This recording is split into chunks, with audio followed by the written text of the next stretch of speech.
Hey, I have got a deal for you. You're planning something for the summer. You're planning a little vacation. Why don't you make it a big vacation, like going to Africa? Have you ever imagined that? Well, I don't know whether Matt did or not when he was growing up in Scottsdale. Matt Day, welcome. I am so glad, Matt Dry, I'm so glad that you joined us on the Morning Scramble, because I can't even imagine. I can imagine some jobs, but I can't imagine being a safari guide in Africa, particularly growing up in Scottsdale. I'm not going to ask you how you got the job. I just want to know if you could tell us how it is that we can take advantage of participating in the same kind of adventures. Could you take us from the beginning of the time that we land in Africa and what happens on one of these safaris? Well, one of the things I have to say is that people have a tendency to think that Africa is terribly, terribly expensive and terribly inaccessible, but it just isn't true. You have all sorts of different venues for finding. You have travel agents, but if you showed up in Africa, I don't necessarily recommend it for everybody because it's always going to be an adventure, but you could literally grab like a Lonely Planet guide, show up there just as if you were in Europe, and take your trip according to that. Can I go direct from LA? You can go, most likely you'll fly from LA to New York. You'll go from New York to Cape Town, Johannesburg, or you'll fly to London to go to a place like Nairobi. The trips that I'm doing, my two hubs are Cape Town and Nairobi. Okay, so I'm in Nairobi. Yes. All right. I've got Matt Dry as my African safari guide. Tell me about the first day. Okay, so we pick you up at the airport. We take you to whatever hotel we may be staying at.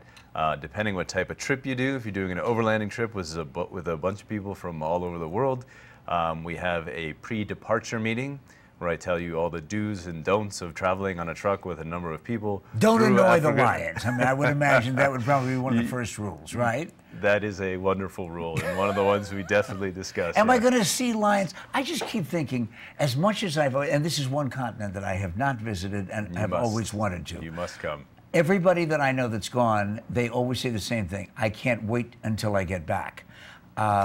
But if you're talking about booking a safari, I always envisioned the idea that I would go on the one where the animals were sleeping all day long and all night long, and I would never see anything. Well, if lions are your thing, lions tend to sleep up to 20 hours a day.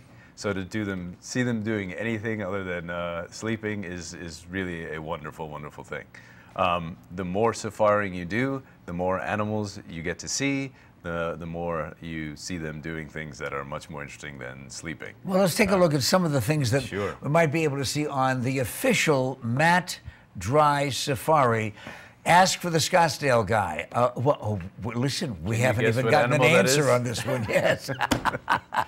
That is the hiney of the animal in question right now, and I believe we do have a winner. Now, all right, so now are these that immediately available outside of Nairobi?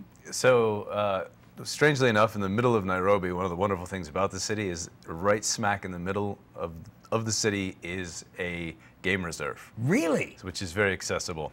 I don't recommend that as being, say, the best place to go, but if you had a day doing a business trip in Nairobi, you could go to Nairobi National Park there.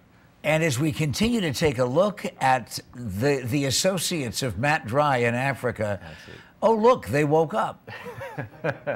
Yeah, they did, actually. Now, what is this? That was one of that is an eland. That is the largest antelope in the world. They broke off from a cattle about 22 million years ago in evolutionary terms. You have to do a lot of zoological study in order to be able to identify these things, right? Yes, you do. Hopefully you spend some time on your own as well, but the school I went to in particular was fantastic. We got to be careful of these guys, don't we? They do say that hippos have the highest mortality rate in taking care of human beings, but mostly that's simply because hippos are obviously aquatic animals. They need water. We need water. Quite often, hippos are nocturnal feeders. They're out feeding at night, eating grass. People get caught between them and the water. Unfortunately, they get scared. They weigh 3 tons. Bad things are going to happen. Now, this is just an example of the exotic life that's there that is not hippo size. Yes. That's a flat-necked chameleon. Wonderful creature. The ones change color, eyes do different things, shoot their tongues out. Chobe National Park. This is also Chobe National Park. What he's actually doing, he's actually crossing the road in front of us, and he does a little dance. His little dance makes him look like a leaf blowing in the wind. I thought you were talking about the elephants, and, Yeah. I thought, listen, I would give an extra tip just to watch the elephant dance. Well, but we get to them do that sometimes. okay, so the elephants, though, are they pretty accessible? Extremely accessible. As a couple stories in there suggest Norman. the book. You have the story of Norman, yes. Norman was chasing your buns. I mean, you said to the folks that were enjoying their outdoor barbecue, get back in the car. Here comes Norman, That's right? That's right. And Norman must have either thought you had something extremely delectable or a lady elephant. Well, the lady elephants were on the hill. We were sort of in between him and the lady elephants on the hill. He was definitely heading in that direction, but I think he was taking a little break to have a snack with us. Yeah, do people, particularly American tourists, do the folks who book your safaris tend to begin the experience with an enormous amount of trepidation and fear? I do think so. I do think that, unfortunately, especially in America, the media has a bad habit of saying that Africa is filled with AIDS, and you see the Rwandan genocide in '94. Well, those things do exist. Which is true, but the places that we go to, and most safari companies will take you to, are totally bereft of any sort of political or you see the problems, but the problems are contained. And if you've got the right guy, especially one that has written a book like This is Africa, True Tales of a Safari Guide. I mean, if you're going to trust anybody, wouldn't you trust somebody from the valley that decided to go over and do this? If we make the assumption yes. that in almost every case, people keep having these safaris because they're safe, talk about your closest call. Closest call. Well, when I say safe, I mean in terms of on a grander scale, like political strife, or if one thing about Africa, if you do stupid things, you are going to pay for it. Africa does not suffer fools. That's also true of Gilbert. I've been there. I know. I actually quite like the place, but it's possible. Yeah. Well, probably the closest call I've had was being chased by our dominant bull rhino in Kosi. Whose name means king. And I can tell you, when he's chasing you across an open field, you agree with him 100%. Okay, but now why would that start? What did you do wrong, if anything? Well, I thought I was doing everything right. I had taken great consideration to cross this field, believing that if any animal came out from one side or the other of this huge open field, that I would be able to see him and take the people who I was walking with, because you can do walking safaris in certain places, and of course you can be in vehicles, do overlanding, which is going huge distances.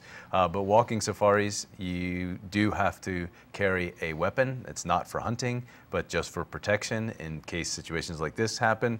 Where in Kosi, there was one bush in this entire field, and this enormous 3-ton rhino just happened to be behind that one bush. Oh, surprise! Exactly. So I did everything right in considering what I should be doing. I just made the one assumption that he would not be behind this one particular bush. I wonder what's on the other side of this bush. Oh, a rhino. Listen, with just a couple of minutes left, sure. You have so many great stories. And where do they get the book? You can find it on Amazon.com. It is available in Kindle. 33% of all proceeds go to African Wildlife Foundation, which helps not only wildlife, but people and conserving land. It's on Kindle. And don't forget to invite everybody. And to everybody Changing must Hands. come to Changing Hands Yes, Bookstore, Saturday 7 to 9 this Saturday. 16th. Okay, now 7 to 9 Saturday, which gives you plenty of time not only to sign but also to talk to the people who show up. Right. I will be doing a very intricate presentation, not only reading from the book, which will happen very little, but also talking about all the settings within which these stories took place. You're gonna have some pictures? Oh yes. There are probably about 130 photos that I will be talking about. Ooh. Yes. Terrific. I hope you come. Well, there's always a good reason to go to Changing Hands, my favorite bookstore. And they treat the authors well and they treat the customers well. But when you have these kinds of events, they're spectacularly done there, but especially if you're talking about introducing people to Africa. With only about 30 seconds left, one of the biggest problems we have, of course, obviously with endangered species is they continue to be endangered because of us, because of poachers. The poachers do that because of poverty. How can we make that difference?